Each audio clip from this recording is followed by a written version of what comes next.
जी शुरू करेंगे। सर आज विष्णुपद वाह, जी शुरू बहुत करेंगे। बहुत विष्णुपद अच्छा। जी से निवेदन करता हूँ, अभी तो गुरु जी आ गए हैं, अभी आप उपक्रम शुरू कर सकते हैं। मन्नाथ श्री जगन्नाथ मद्गुरु श्री जगद्गुरु मदात्मा सर्वभूतात्मा तस्मै श्री गुरवे नमः।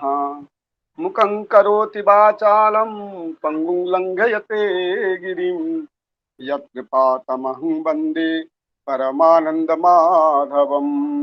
विद्यासन्ध्यदयोद्रेकात् अविद्यारजनीक्षये यदुदेति नमस्तस्मै कस्मैश्चिद्विशतस्तिषे।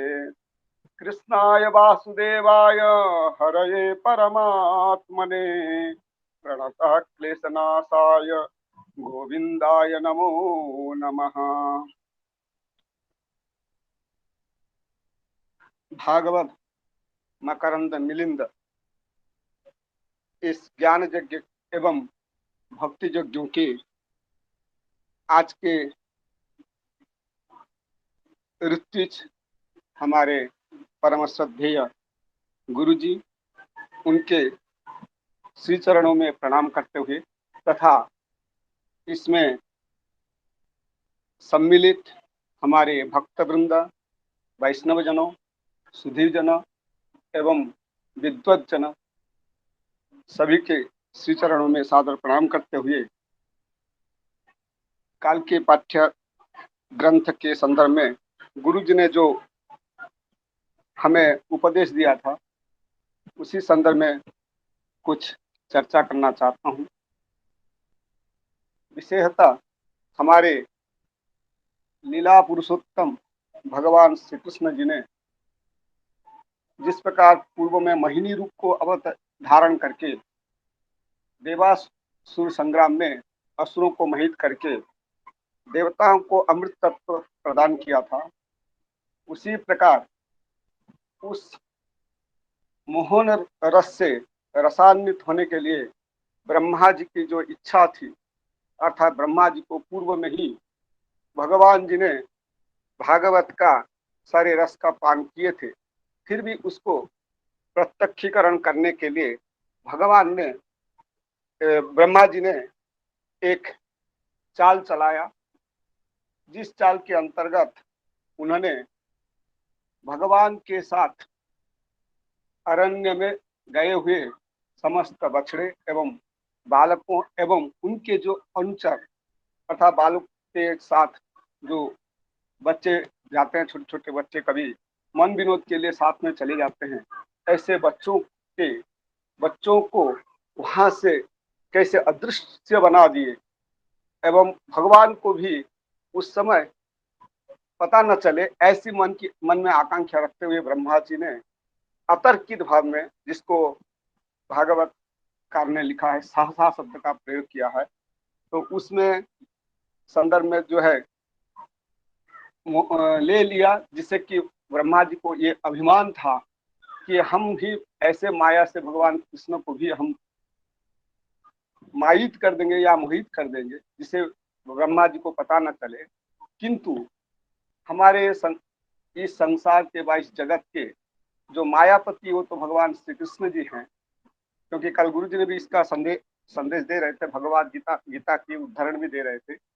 दैवी है सा गुणमयी मम माया दुरत्यया मामेव जे प्रपद्यन्ते माया में ताम तरन्ति। तो भगवान तो स्वयं ही मायापति हैं, तो उनके माया से तो सारा जगत मोहित होता है, तो उनके बारे में क्या कहना है। तो ब्रह्मा जी कितने भी प्रयास कर ले, उनके माया के सामने भगवान भी ब्रह्मा जी भी वशीभूत होने के लिए सर्वथा अग्रगण्य रहेंगे। तो उसी संदर्भ में गुरु जी ने कल इस श्लोक को पाठ करते हुए कहे थे, प्राप्य दृष्टांत विपिने वत्सान पालांस विश्ववीत सर्वं विधिकृतं कृष्ण सहसा वजगामः। तो समस्त विधिकृत अर्थात समस्त विधि सृष्टि के जो है वो तो कर्ता स्वयं भगवान श्री कृष्ण जी हैं, तो उनकी माया जो है अपरंपार है। ऐसे लीलाधारी जी क्यों ऐसा लीला धारण किए, तो उन्होंने फिर आगे श्लोक में उन्होंने कहा कि संसार को आनंद प्रदान करना है। तो उस संसार के अंतर्गत उन्होंने द्वितीय कारिका में गुरु जी ने बताया, ततः कृष्णो मुदम कर्तुम तन्मातॄणाम च कस्य च उभयायितमात्मानं चक्रे विश्वकृदीश्वरः। तो वहां पर गुरु जी ने ये बताया कि सारा संसार को आनंदित प्रदान करना ही भगवान का लक्ष्य है। तो ब्रह्मा जी को माया से जो अभिमान है, इस अभिमान को कैसे हम खंडन कर सकते हैं। तो उन्होंने क्या किया, सारे बच्चों को जो है अदृश्य कर दिए। तो उस अदृश्य को फिर भगवान जब जान गए, यद्यपि वो जानते हैं कि सारे चीज को उनको पता है, तथापि अपने लीला के बस से उन्होंने एक संदेश देना शुरू किया। जहां जहां ये बछड़े या बालकों में विद्यमान है, एक स्थान को परित्याग करके उन्होंने अन्यत्र उनको ढूंढने लगे। तो ऐसी जो भगवान की लीला है, तो ये भी एक संसार के लिए एक अच्छा संदेश है, इसका भी उन्होंने प्रतिपादन किया। उसके बाद श्री विश्वनाथ जी के जो टीका है, उन टीका के संदर्भ में उभयायितमात्मानम जो शब्द था, उसका भी उन्होंने वहां पर विचार किया कि कस्य ब्रह्मणः आत्मानं स्वयमेव उभयायितम उभयम वत्सत्वम बालकत्वम च अयितम प्राप्तम वत्स बाल रूपिणम इति। इस प्रकार उन्होंने क्या किया कि जिस प्रकार भगवान वहां पर समस्त को आनंद देने के लिए बाद समस्त को मोहित करने के लिए जो ये किए थे, तो वहां वत्स एवं बालकों को दोनों रूप में ही उन्होंने वहां पर अवतरित कर दिए, अर्थात उनका स्वरूप को वहां आत्मा को ही वहां प्रकाशित कर दिए। इस प्रकार सामर्थ्य जो है भगवान में ही है, क्योंकि वो विश्वकृत ईश्वर है, अर्थात विश्व के सृष्टा है। अर्थात भगवान के संकल्प के दो ही वहां पर मुख्य हैं, एक शिश्रिक्षा और एक संजिहिर्षा। तो भगवान की सृष्टि करने की जो इच्छा है, वो इच्छा शक्ति अन्य शक्तियों से प्रबला है। एवं इस प्रकार इच्छा शक्ति के बल से उन्होंने पूरे जो बालक थे, अनुचर थे, अथवा और जो भी बछड़े थे, सभी को तदाकार रूप में ही परिणत करने के लिए प्रयास किए। उसके लिए अग्रिम जो श्लोक था, यावद वत्स वत्स पल्लक बपु यावत् करांघ्र्यादिकम यावद जष्टि विशान वेणु दलसिक यावद विभूपाम्बरम यावत् शील गुणाभिधाकृतिवयो यावद विहारादिकम सर्वं विष्णुमयं जिरोंगवदजः सर्वस्वरूपो बभौ। इस श्लोक में गुरु जी ने 6 यावत शब्द का उच्चारण हुआ है, अर्थात यावत शब्द का उच्चारण जो है 6 बार हुआ है, उसके विचार करते हुए। तो जैसा उनका शरीर है, उन शरीर जिस प्रकार है उसी अनुरूप, ना तो ज्यादा ऊंचाई, ना तो ज्यादा लंबाई, ना तो ज्यादा मोटाई, इस प्रकार मोटापा, इस प्रकार जैसा स्वरूप था उस रूप में भगवान ने वहां पर अपने स्वात्म के रूप में प्रकाशित किया, सर्जन किया। उस प्रकार आगे भी उन्होंने उनका जो वहां पर तो उन्होंने प्रमाण रूप में जो व्याख्या किए हैं आचार्य वैष्णव तोषनिकार, उसके उन्होंने अर्थ के रूप में, परिमाण के रूप में भी कहा कि उस परिमाण के रूप में भी वहां व्यवस्थापित किए। इस प्रकार आचार्य हमारे गुरु जी ने जिस प्रकार यहाँ पर प्रदर्शन किया, उससे तो हमें लाभ होता ही है। हमें तो यही है, एक प्रवृत्ति मिल रही है, वासुदेव जी के श्री चरण में हमारी मन जो है हमेशा संलग्न रहे, क्योंकि न वासुदेव भक्तानाम अशुभम विद्यते क्वचित जन्म मृत्यु जरा व्याधि भयम नहीं वो उपजायते। इसी वचन के साथ मैं भगवान श्री कृष्ण जी को स्मरण करते हुए और हमारे जो गुरु जी हैं उनके श्री चरण में प्रणाम करते हुए सभी सुधीजनों को प्रणाम करते हुए श्री गुरु जी को निवेदन करता हूँ आज के कथा को आगे प्रारंभ करें। जय श्री कृष्ण। ज्ञानतिमिरान्धस्य ज्ञानाञ्जना शलाकया चक्षुरुन्मिलितं येन तस्मै श्रीगुरवे नमः। श्रीचैतन्यमनोभीष्टं स्थापितं येन भूतले स्वयं रूपः कदा मह्यं ददाति स्वपदान्तिकम्। वन्देऽहं श्रीगुरोः श्रीयुतपदकमलं श्रीगुरो वैष्णवांश्च श्रीरूपं साग्रजातं सहगणरघुनाथान्वितं तं सजीवं साद्वैतं सावधूतं परिजनसहितं कृष्णचैतन्यदेवं श्रीराधा कृष्णपादान् सहगणललिता श्रीविशाखान्वितांश्च। हे कृष्ण करुणा सिन्धो दीनबन्धो जगत्पते गोपेश गोपिका कान्त राधाकान्त नमोऽस्तुते। तप्त काञ्चन गौरांगी राधे वृन्दावनेश्वरी वृषभानुसुते देवी प्रणमामि हरिप्रिये। नमो महावदान्याय कृष्ण प्रेम प्रदायते कृष्णाय कृष्ण चैतन्य नामने गौरत्विषे नमः। वाञ्छा कल्पतरुभ्यश्च कृपा सिन्धुभ्य एव च पतितानां पावनेभ्यो वैष्णवेभ्यो नमो नमः। जय श्री कृष्ण चैतन्य प्रभो नित्यानंद श्री अद्वैत गदाधर श्रीवासादि गौरभक्तवृंदा। हरे कृष्ण कृष्ण कृष्ण हरे हरे हरे राम राम राम हरे हरे। नमः ओं विष्णुपादाय कृष्णप्रेष्ठाय भूतले श्रीमते भक्तिवेदांत स्वामिन्निति नामिने। नमस्ते सारस्वते देवे गौरवाणी प्रचारिणे निर्विशेष शून्यवादी पाश्चात्य देशतारिणे।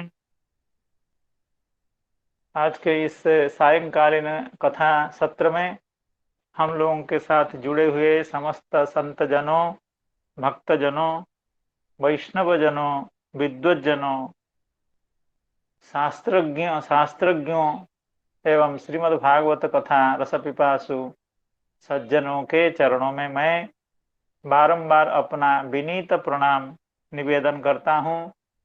आप सबकी उपस्थिति, आप सबके आत्म प्रकाश, आप सबके उत्साह से हम लोग बहुत उत्साहित होते हैं एवं भगवान की कथा कहने का, भगवान के चरित्रों को स्मरण करने का एक स्वर्णिम अवसर आप सबके कारण प्राप्त होता है। तो उससे हम लोगों को भारी आनंद है। इसलिए बार बार आप लोगों के चरणों में हम सब अपनी कृतज्ञता का निवेदन करते हैं। हमारे अत्यंत प्रिय छात्र, हमारे बंधु, हमारे हितैषी श्री विष्णुपद जी ने अभी कल की कथाओं को संक्षेप से उल्लेख किया, कथाओं का उल्लेख श्री विष्णुपद जी ने किया। आप न्याय के, नव्य न्याय शास्त्र के अत्यंत प्रकांड विद्वान हैं। अत्यंत कम अवस्था में भगवान ने आपको बहुत सुंदर स्थान पर एवं अत्यंत प्रेम से भगवान ने आपको यथास्थान आपके लिए उपयुक्त जो स्थान है वहाँ पर भगवान ने आपको स्थापित किया है और आप भगवान की कथा सुन रहे हैं एवं कथा केवल सुन नहीं रहे हैं, कथा का मनन कर रहे हैं। ये आप उदाहरण हैं। आप जैसे बहु प्रेमी आप लोगों में ऐसे हैं जो कथा का श्रवण तो करते ही हैं, उसका मनन भी करते हैं एवं उसको आत्मसात भी करते हैं। तो वो पता चल जाता है जब आप लोग अपने मुख से, अपने मुखारविंद से हम लोग को कोई दो चार दिव्य वचन सुनाते हैं।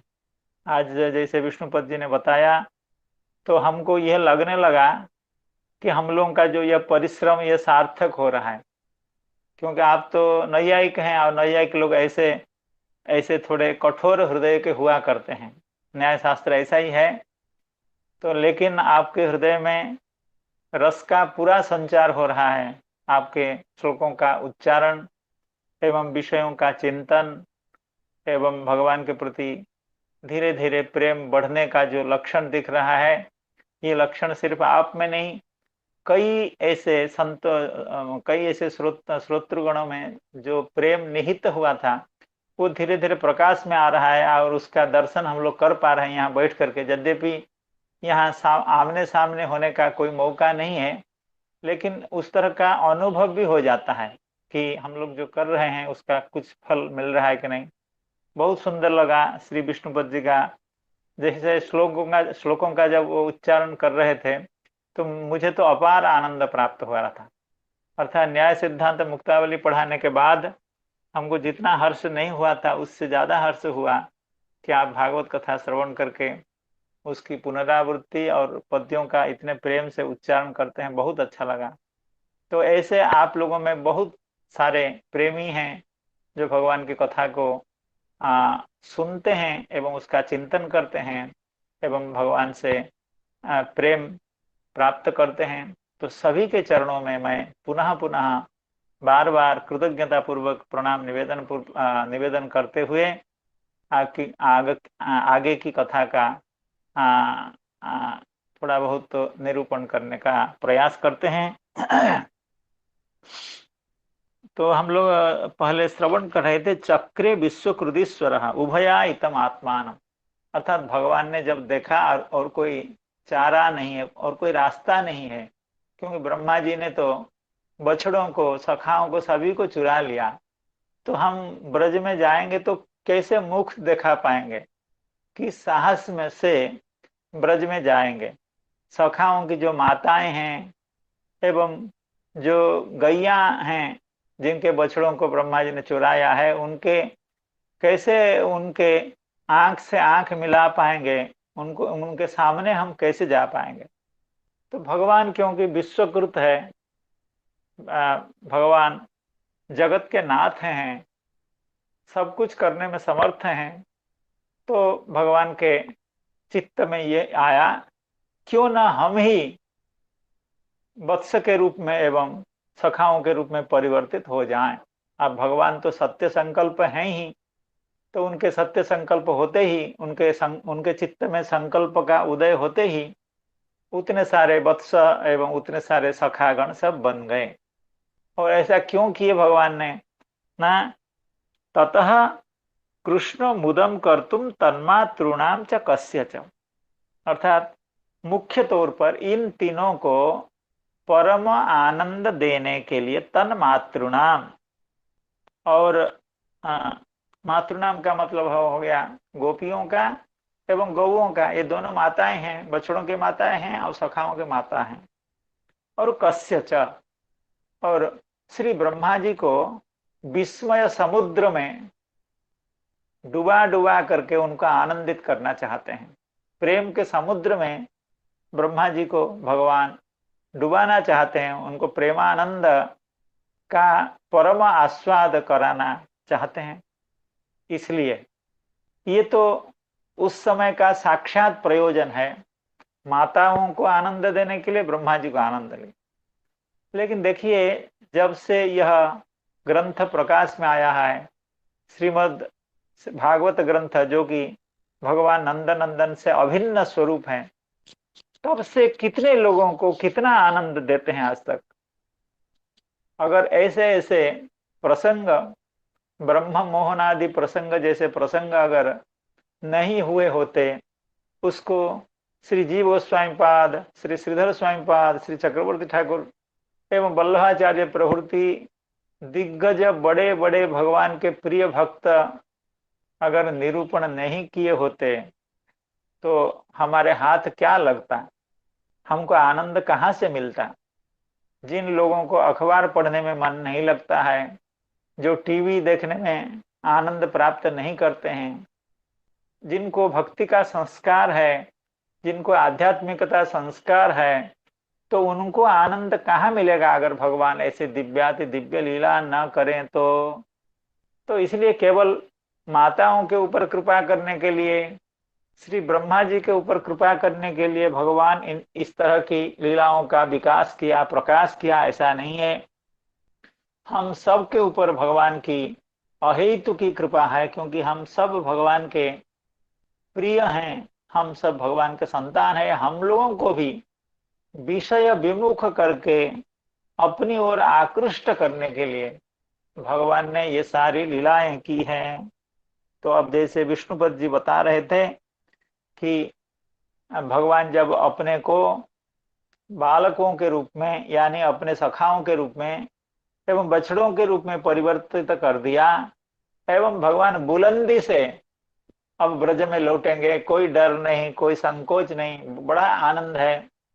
क्योंकि माताओं को एवं गैयाओं को आज तक जो कामना थी, उनका जो अभिलाष था, वो आज पूर्ण होने जा रहा है। भगवान नंदनंदन को साक्षात पुत्र के रूप में अपने गोद में बैठा करके, अपना स्तन्यपान करा करके, अपना स्नेह प्रदान करके वे अपनी जीवन की पराकाष्ठा, जीवन की सफलता की पराकाष्ठा को प्राप्त करने वाली हैं।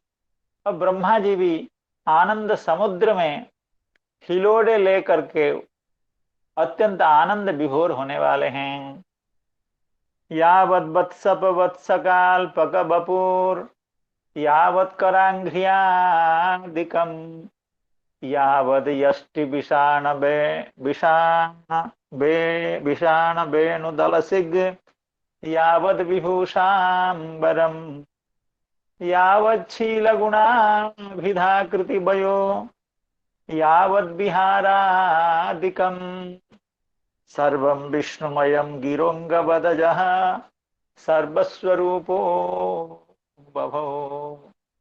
भगवान समस्त सखाओं का जैसा जैसा स्वरूप था, उनका जो जो व्यवहार था, जो उनकी वेशभूषा थी, जो उनका स्वभाव था, उस समस्त स्वभाव को, समस्त वेशभूषा को, समस्त स्वरूप को हूबहू अविकल रूप से भगवान ने धारण कर लिया। अर्थात भगवान उतने सखा बन गए, उतने गोप बालक बन गए एवं उतने वत्स बन गए। इस श्लोक को एक बार थोड़ी सी व्याख्या के, मतलब इसको व्याकरण दृष्टि से हो या भाषा की दृष्टि से हो, साफ करके समझने की कोशिश करेंगे। कल बताया गया था ऐसे अर्थ, लेकिन शब्दतः आज थोड़ा सा उसका पुनः चिंतन करते हैं। तो श्लोक का यह अभिप्राय हुआ, यावद वत्सप वत्सकाल्पक वपुः, अर्थात यावत शब्द का वपुः के साथ अन्वय है। अर्थात यावद वपुः, किसका वपुः? वत्सप वत्सक, यावद वत्सप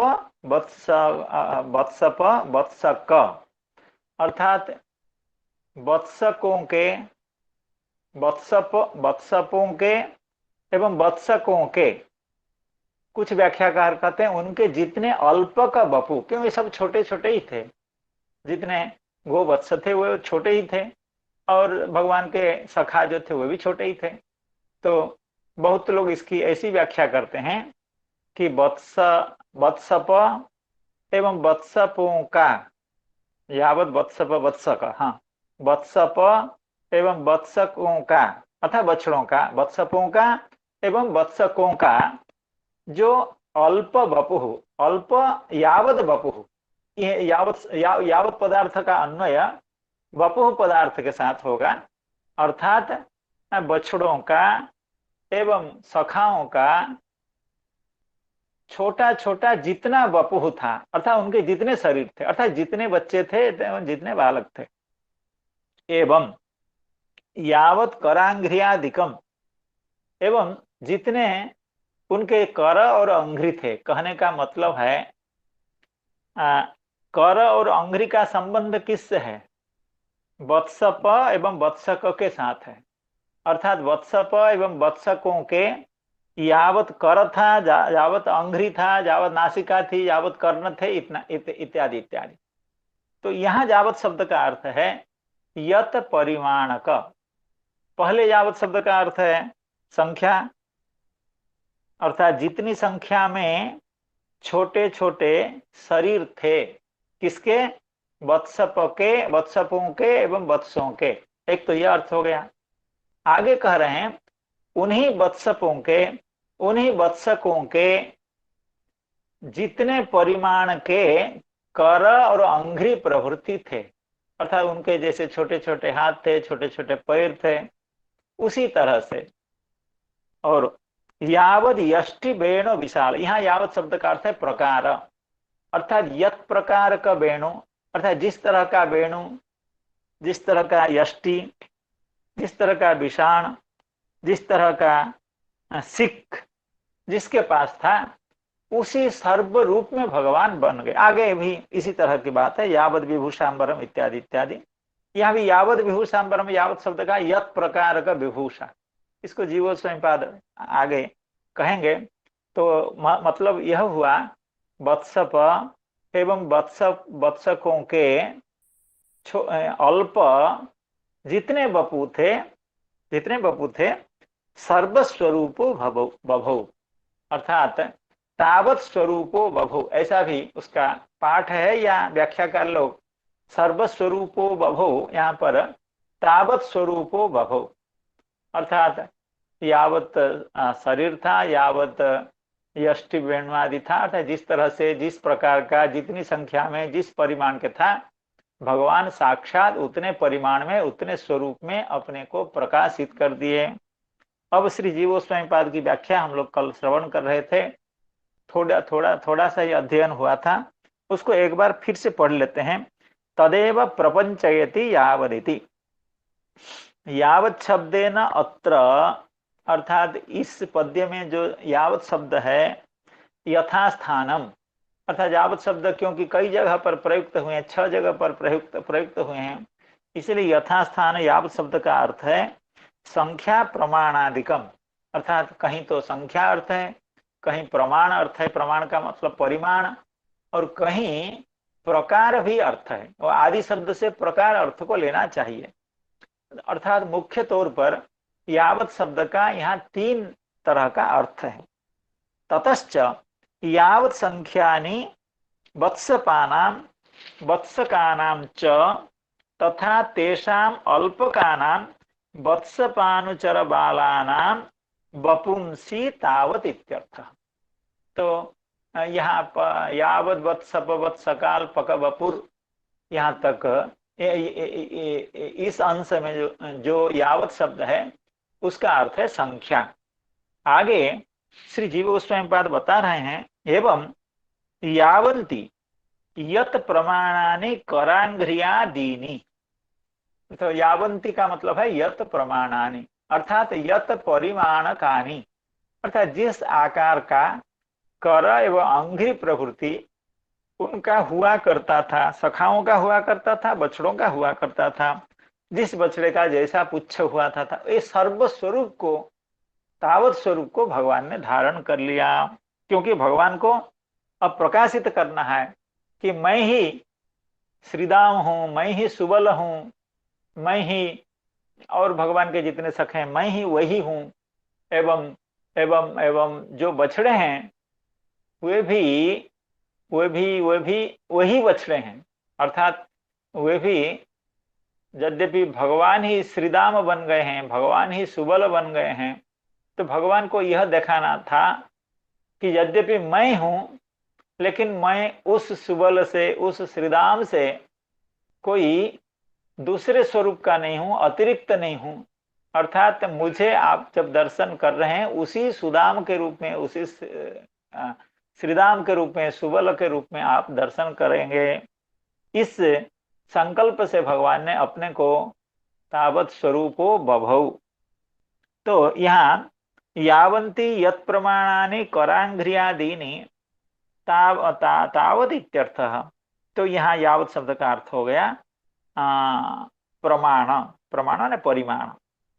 आगे कहते हैं यावद यष्टि इत्यत्र यत प्रकाराणि इति। यावद यष्टि, यहाँ पर याव शब्द का अर्थ है प्रकार, अर्थात जिस तरह का यष्टि, वेणु, विषाण, सिक ये सब था, उसी तरह से भगवान ने अपने को प्रकाशित कर दिया। यावत शील इत्यत्र यावंती यादृशानि इत्यर्थ। और यावत शील गुणाभिधा कृतिवयः, जिसका जैसा स्वभाव था, गुण था, आकृति था। यहाँ जीवो स्वयं पाद कर रहे हैं यावत शील, यहाँ यादृशानि, यादृशानि का मतलब लगभग वही यत प्रकाराणि, यत स्वरूपाणि, ऐसा अर्थ होगा। तो चाहे आप 3 अर्थ कहिए या 4 अर्थ कहिए, लगभग इतना अर्थ उस यावत शब्द का है, उसको जीव स्वयं पाद कह रहे हैं।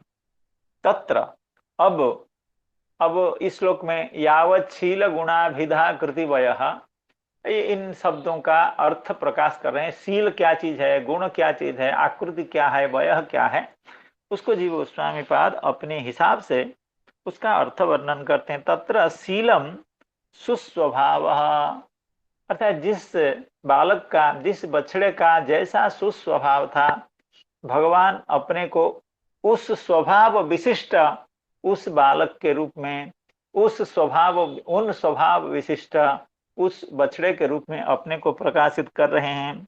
तत्र शीलम सुस्वभाव। यावत शील गुण, गुण शब्द का अर्थ क्या है?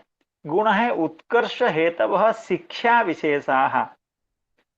जी उसमें बात कहते हैं गुण शब्द का अर्थ है किसी भी व्यक्ति के उत्कर्ष का कारण जो उसकी एजुकेशन होती है, उसकी शिक्षा होती है, अर्थात उसके संस्कार होते हैं, या उसकी प्रवीणता, उसकी कुशलता, ऐसा कहिए।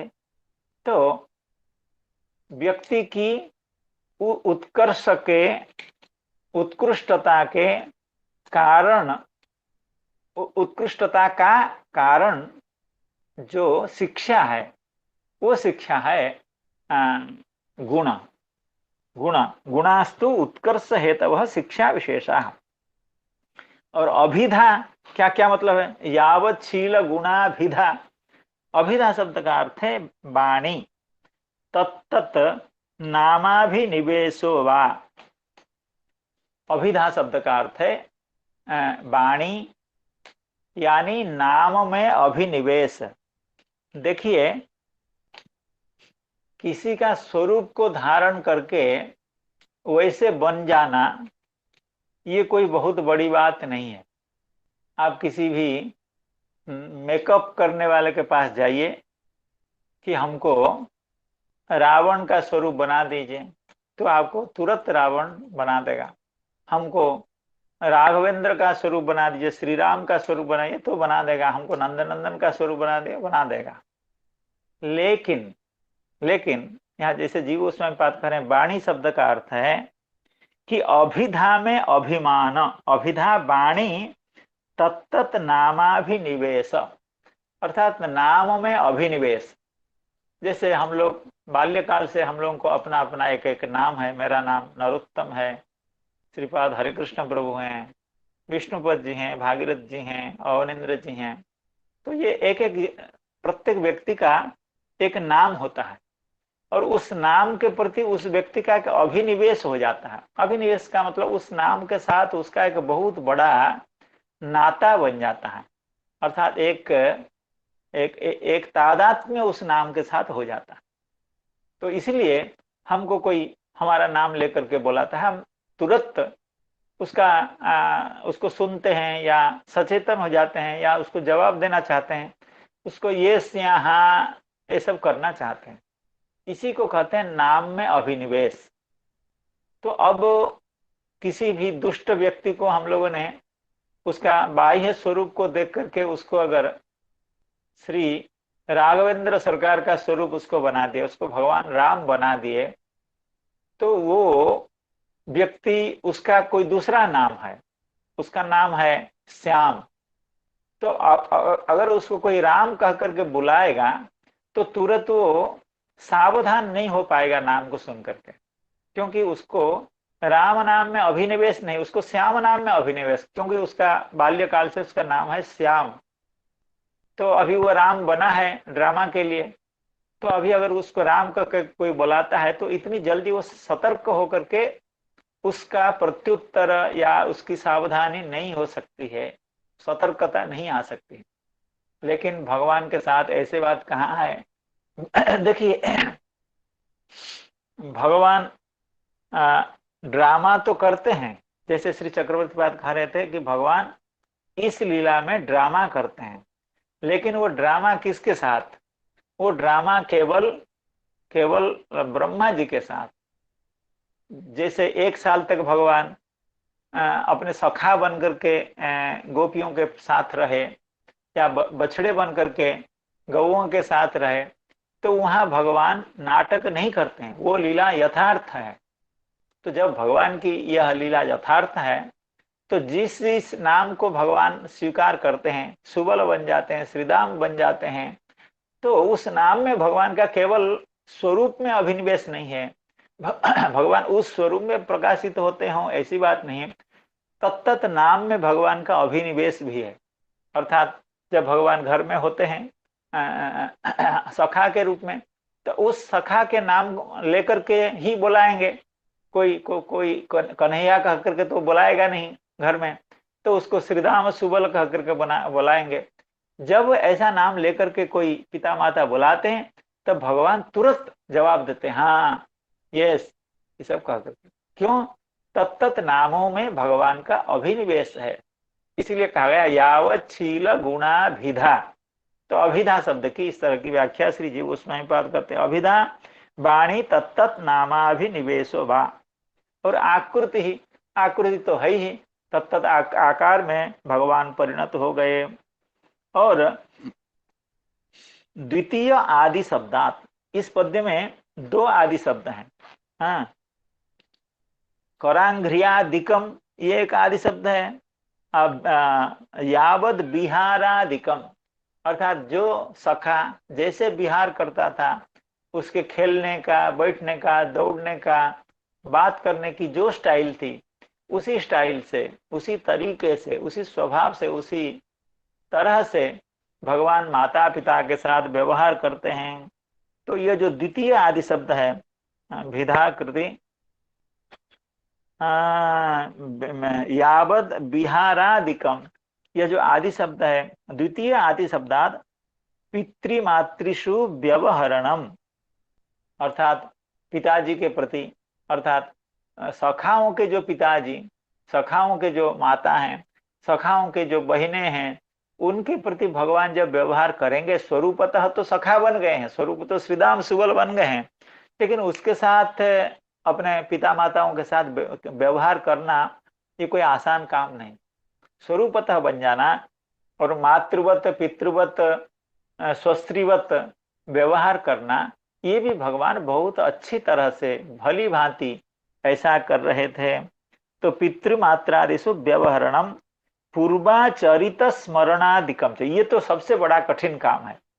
जैसे कोई सखा अपने बाल्यकाल में कोई व्यवहार अपने माता पिता के प्रति किया हो, या किसी सखा को माता पिता अगर अनुशासन के लिए कुछ दंड विधान किए हों, और उस दंड की अगर चर्चा करते हो माता पिता, या उस पुरस्कार की अगर चर्चा करते हो, कोई सखा अगर कोई बहुत अच्छा काम किया हो, तो उसके जो माता पिता हैं, तो उस बात को अगर कभी चर्चा करते हो, तो उस चर्चा का जवाब देना, उसमें हिस्सेदारी करना, ये कौन कर सकता है? वही सखा कर सकता है, क्योंकि उन्होंने ही उसका अनुभव किया है।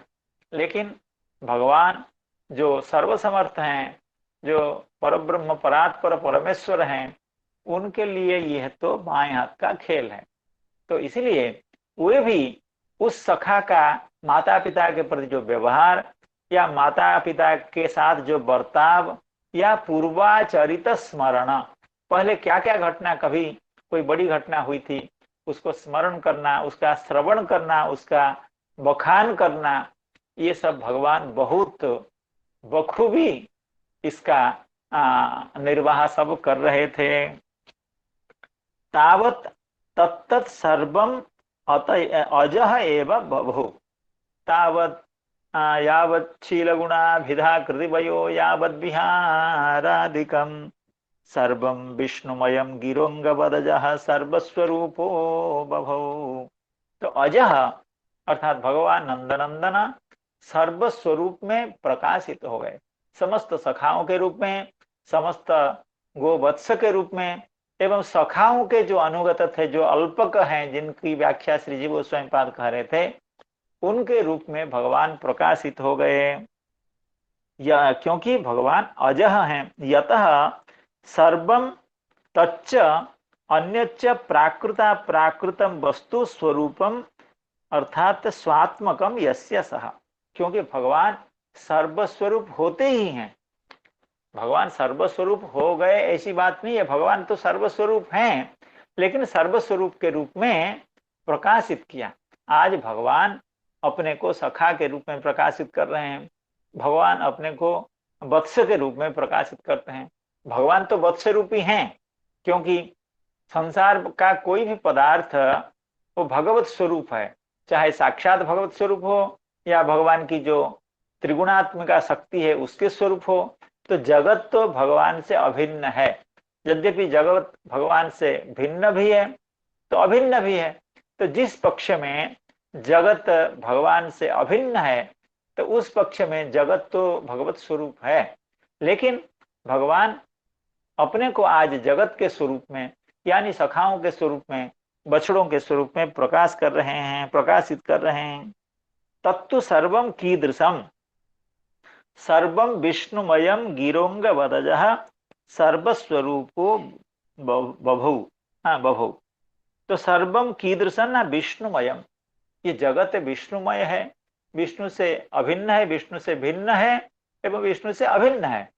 तो जगत जब भगवान से अभिन्न है और भगवान जगत के रूप में है ही विद्यमान, केवल प्रकाश करने और न करने की बात रह गई थी।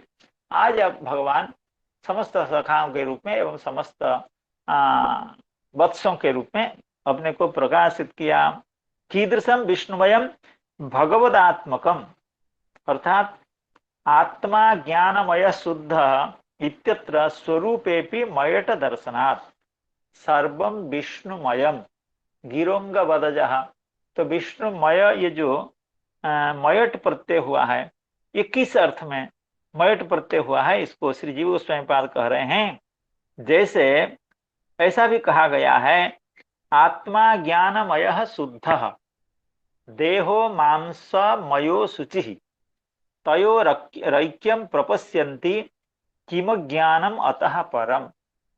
अर्थात इससे बड़ी मूर्खता क्या हो सकती है कि जो ज्ञानमय आत्मा है, जो शुद्ध है, उसको मांसमय शरीर मानना। आत्मा ज्ञानमय शुद्ध देहो मांसमयो अशुचि, वो आत्मा शुद्ध है और ये अशुचि है, और वो ज्ञानमय है और ये मांसमय है, और वो आत्मा है, ये देह है। लेकिन जो लोग अविवेकी होते हैं वे क्या करते हैं, तयो रैक्यम प्रपश्यन्ति, ये दोनों को एक मानते हैं। तो इससे बड़ी भारी मूर्खता, जड़ता और कुछ भी नहीं हो सकती है। तो श्री जीव गोस्वामी पाद इस पद्य का उद्धार करते हुए, इस पद्य में जो कहा गया है आत्मा ज्ञानमय, वहां मयट प्रत्यय किस अर्थ में हुआ है, इस प्रश्न में श्री जीव गोस्वामी पाद कह रहे हैं इत्यत्र स्वरूपेपि मयट दर्शना, अर्थात स्वरूप अर्थ को मयट, यद्यपि मयट प्रत्यय का अनेक अर्थ हैं, तो स्वरूप अर्थ में भी मयट प्रत्यय हुआ करता है।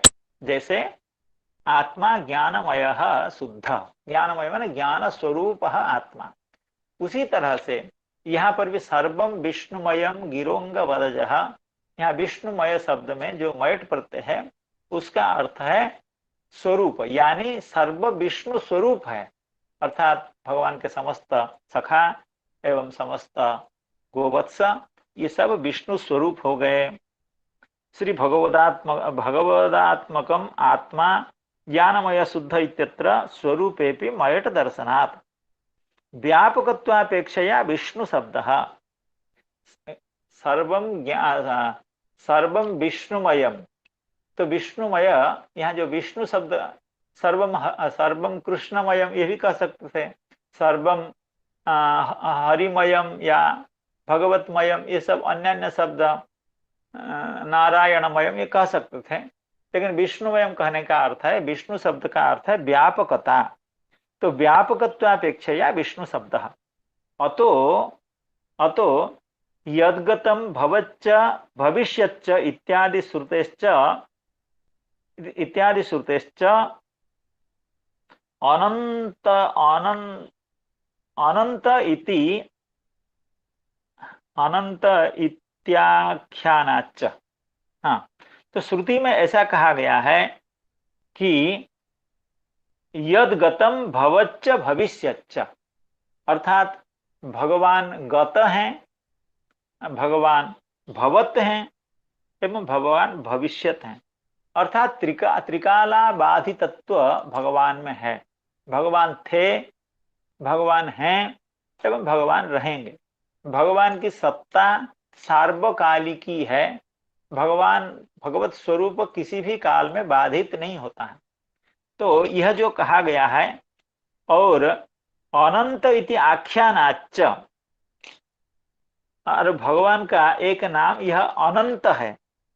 तो इससे यह पता लगता है कि भगवान सब समय सब कुछ हैं। श्रुति में कहा गया है भगवान भूत भवत एवं भावी भविष्यत। इसका मतलब है भगवान सर्वकालिक हैं एवं भगवान अनंत हैं, अर्थात सब कुछ हैं। कहने का मतलब है सब समय सब कुछ भगवान ही हैं। तो क्योंकि यह जगत भगवान से जैसे भिन्न है उसी तरह से भगवान से अभिन्न भी है। तो इसीलिए ये जो जितने भी गोवत्स थे, जितने भी सखा थे, ये यद्यपि भगवान से अभिन्न ही हैं, लेकिन अभिन्न के रूप में प्रतीत नहीं हो रहे हैं। अभी भगवान ही तत्त स्वरूप में प्रकाशित हो रहे हैं। पहले अप्रकट भगवान थे, अभी प्रकाशित भगवान हैं। तो व्यापकत्वापेक्षया विष्णु शब्द अतो यद्गतम भवच्च भविष्यच्च इत्यादि श्रुतेश्च अनंत इति आख्यानाच्च सर्वम तत्र वर्तते एव। अर्थात भगवान में सब कुछ तो है ही, केवल व्यक्ति अपेक्षया एव तत्त जन्मादि व्यपदेश। केवल व्यक्ति के अर्थात अभिव्यक्ति के कारण ही हम लोग कहते हैं कि अमुक उत्पन्न हुआ है, अमुक उत्पन्न हुआ है, या अमुक का निधन हुआ है। भगवान में सब कुछ, समस्त जगत विद्यमान होने पर भी, समस्त जगत की नित्यता होने पर भी केवल व्यक्ति और अव्यक्ति की बात रहती है। जब व्यक्त होता है तो भगवान जब अपने स्वरूप को व्यक्त करते हैं तो वो प्रकाश में आता है, जब व्यक्त नहीं करते हैं तो वो भगवत स्वरूप में उपलब्ध नहीं होता है। अर्थात कहने का मतलब है श्री जीव गोस्वामी पाद शायद यह कहना चाहते हैं कि ये जो सखागण हैं एवं जो वत्सगण हैं ये भगवत स्वरूप तो हैं, लेकिन भगवान आज अपने को तत्त स्वरूप में प्रकाशित कर रहे हैं। तो पहले अप्रकाशित स्वरूप में ये थे, अब भगवान अपने को तत्त रूप में प्रकाशित करते हैं। अब कह रहे हैं कि तत्र सर्वम वर्तते एव व्यक्त्यपेक्षया एव तत्तद जन्मादि व्यपदेश इति भावः तदेव आह अज इति। एकम एवं एकस्यैव वत्स वत्सपालादि रूपत्वेन ततः पृथक्त्वेन च अचिन्त्य शक्त्या अभिन्नत्वम अपि उक्तम। अर्थात अजः इति एवं एकस्यैव, अर्थात भगवान अज हैं एवं भगवान अकेले हैं, लेकिन वे वत्स वत्सपादि रूपत्वेन ततः पृथक्त्वेन च, अर्थात भगवान अभी देखिए, भगवान सर्वस्वरूप में अपने को प्रकाशित कर रहे हैं। तो प्रकाशित करने के बाद भगवान का जो नंदनंदन स्वरूप है वो विद्यमान है कि नहीं है? क्योंकि भगवान जैसे तत्त माताओं के घर में तत्त बालक बन करके जाएंगे, तत्त गौओं के पास तत्त वत्स बन करके जाएंगे, उसी तरह से अपने घर में अपने यशोदा मैया के यहाँ, नंद बाबा के यहाँ कन्हैया बनकर के भी तो जाएंगे। अर्थात भगवान तत्त स्वरूप में प्रकाशित होने के बाद भी, अर्थात तत्त स्वरूप से अभिन्न होने के बाद भी भगवान भिन्न है, अर्थात भगवान अपना स्वरूप को भी बचाए रखे हैं। कहने का मतलब यह है, भगवान यद्यपि तत्त बालक के स्वरूप में प्रकाशित हो रहे हैं, तत्त वत्स के स्वरूप में प्रकाशित हो रहे हैं, लेकिन उनका जो स्वस्वरूप है, नंदनंदन स्वरूप है, वह अभी विद्यमान है। अर्थात भगवान इन सखाओं से अभिन्न है एवं सखाओं से भिन्न भी हैं। इस तरह की बात। ततः पृथक्त्वेन च अचिंत्य शक्त्या अभिन्नत्वम अपि उक्तम, अर्थात भिन्नत्वम उक्तम अभिन्नत्वम अपि उक्तम। तत्र उपयुक्तो दृष्टान्तः गिरोंगवदजः। यहाँ पर जीव गोस्वामीपाद सर्वं विष्णुमयं गिरोंगवदजः सर्वस्वरूपो बभो, क्या मतलब हुआ? सर्वं विष्णुमयम गिरह अंगवत बभो, अर्थात सर्वम विष्णुमयम जगत, इसकी चर्चा हम लोग कल कर रहे थे। जले विष्णु स्थले विष्णु विष्णु पर्वत मस्तके ज्वाला माला कुले विष्णु सर्वम विष्णुमयम जगत, अर्थात यह शास्त्र वाक्य है कि जगत विष्णुमयम। यह जो गी ही है, यह जो उक्ति है, यह जो वचन है, इसका अंगवत, इसका अंगवत अर्थात इसका साक्षात स्वरूप धारण किया हुआ जैसे, अर्थात इसका मूर्तवत। सर्वम विष्णुमयम जगत, यह एक वचन है, प्रसिद्ध वचन है। इसका मूर्त स्वरूप हम लोग नहीं देख पा रहे हैं, क्योंकि उस तरह की दृष्टि नहीं है। लेकिन अभी शास्त्रकार यह कह रहे हैं, अभी श्री व्यासदेव भगवान यह कह रहे हैं, श्री सुखदेव गोस्वामी यह कह रहे हैं कि जितने भी वत्स स्वरूप था, जितना भी बालक स्वरूप था, ये सब भगवत स्वरूप हो गया। तो सर्वम विष्णुमयम जगत, यह जो गी थी, यह जो वाणी थी, इसका प्रत्यक्ष स्वरूप, इसका यथार्थ स्वरूप, अर्थात इसका साकार स्वरूप अभी दिखने लगा, क्योंकि ये सभी विष्णु ही हैं। जितने भी सखा हैं ये सब विष्णु हैं, ये सब नंदनंदन हैं, जितने भी वत्स हैं ये भी सब नंदनंदन है। तो सर्वम विष्णुमयम जगत, यह जो गी ही है, इसका मूर्त रूप जैसा होता है, उसी तरह से भगवान समस्त सखाओं के रूप में एवं समस्त वत्सों के रूप में प्रकाशित हो गए। इसको हम लोग थोड़ा सर्वम विष्णुमयम गिरोंग वदजः सर्वस्वरूपो बभो, इसको श्रीधर स्वामीपाद की व्याख्या एक बार पढ़ लेते हैं, उसके बाद जीव स्वामीपाद की व्याख्या पढ़ेंगे। श्री श्रीधर स्वामीपाद कह रहे हैं, सर्वम विष्णुमयम जगत इति प्रसिद्धा या गीः तस्याः अंगवत् गिरोंग सर्वम विष्णुमयम गिरोंग बदजः गिरह अंगवत अजः। तो गिरोंग बदजः सर्वम विष्णुमयम जगदिति प्रसिद्धा या गीः तस्याः अंगवत् सा गीः एव अर्थस्वरूपेण प्रत्यक्षा यथा तथा बभूव इत्यर्थः।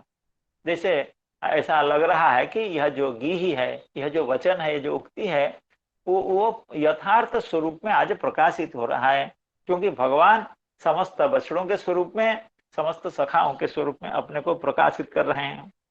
श्री जीव गोस्वामी पाद का कहना है कि उन सखाओं से भगवान अभिन्न है, क्योंकि वे समस्त सखा क्या हैं? नंदनंदन ही सुबल सीधा श्रीराम आदि के रूप में प्रकाशित हुए हैं, बछड़ों के रूप में प्रकाशित हुए हैं, अर्थात उनसे अभिन्न है। और उनसे भिन्न इसलिए हैं क्योंकि वे नंदनंदन के रूप में, यशोदा नंदन के रूप में अपने घर भी जाएंगे, तो भगवान उनसे भिन्न भी हैं, अभिन्न भी हैं। तो ये जीवो स्वयं पाद कह रहे हैं गिरोंग वदजः सर्वस्वरूपो बभौ, इसकी दूसरी व्याख्या दे रहे हैं श्री जीव गोस्वामी पाद। इसकी एक स्वतंत्र व्याख्या दे रहे हैं, वो थोड़ा सा शास्त्रीय व्याख्या है, उसको हम लोग श्रवण करते हैं। तो कहते हैं अचिंत्य सत्या अभिन्नत्व अपि उक्तम तत्र उपयुक्त दृष्टांत, अर्थात भगवान इन सखाओं से भिन्न भी हैं और अभिन्न हैं, इसका एक उपयुक्त दृष्टांत क्या है? गिरोंग वदजः। क्या मतलब है ना? गिरह अर्थात वाक्यस्य, गी शब्द का अर्थ है वाक्य।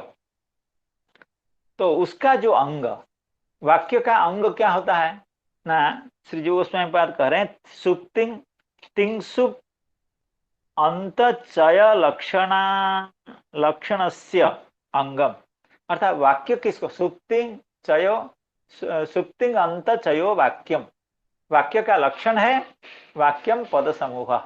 पद का मतलब है सुबंत एवं तिंगंत, तो उसी को वैयाकरणों ने कहा सुप्तिंग अंत चयो वाक्यम, अर्थात सुबंत का चय, सुबंत एवं तिंगंत का चय, अर्थात सुबंत एवं तिंगंत का समुदाय को ही वाक्य कहते हैं।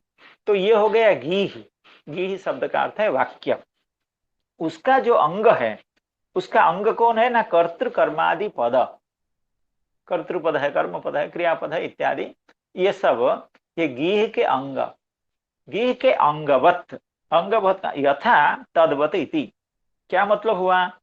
मतलब ये हुआ तिंग सुबंत चयस्य तद अभिन्न अभिन्न तद अभिन्नत्व, क्योंकि सुप्तिम अंत जो चय है जिसको हम लोग वाक्य कहते हैं, वो अंग से अभिन्न है।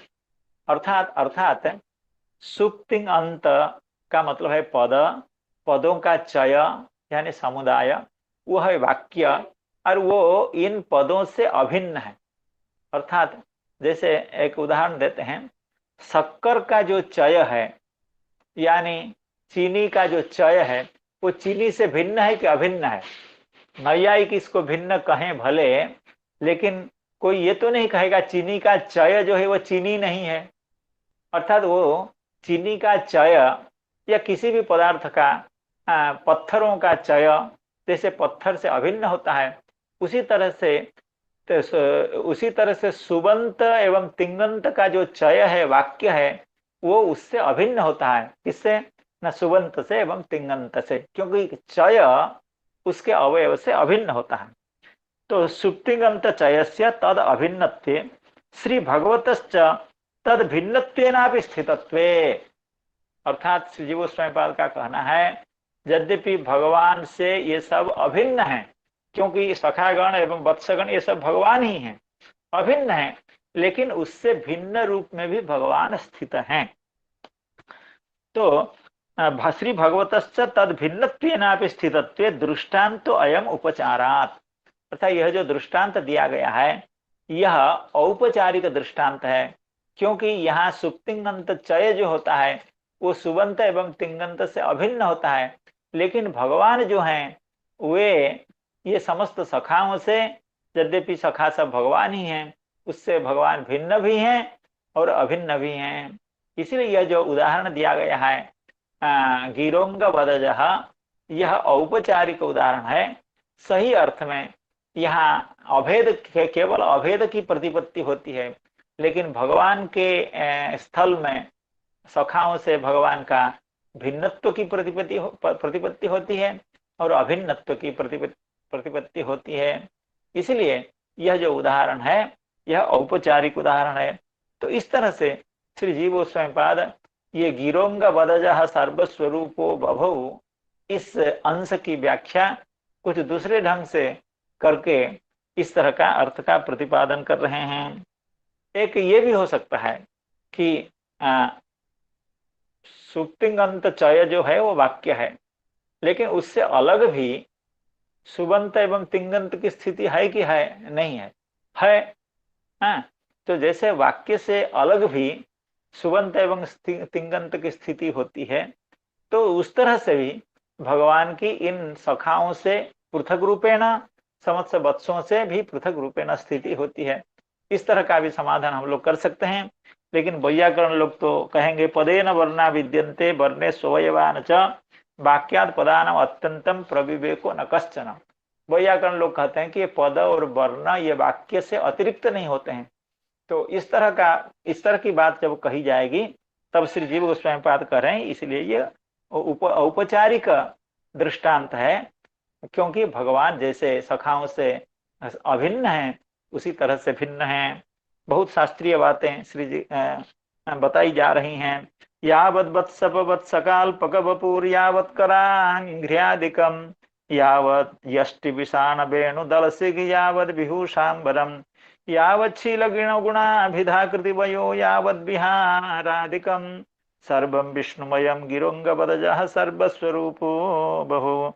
हरे कृष्ण कृष्ण कृष्ण कृष्ण हरे हरे, हरे राम राम राम हरे हरे। सभी के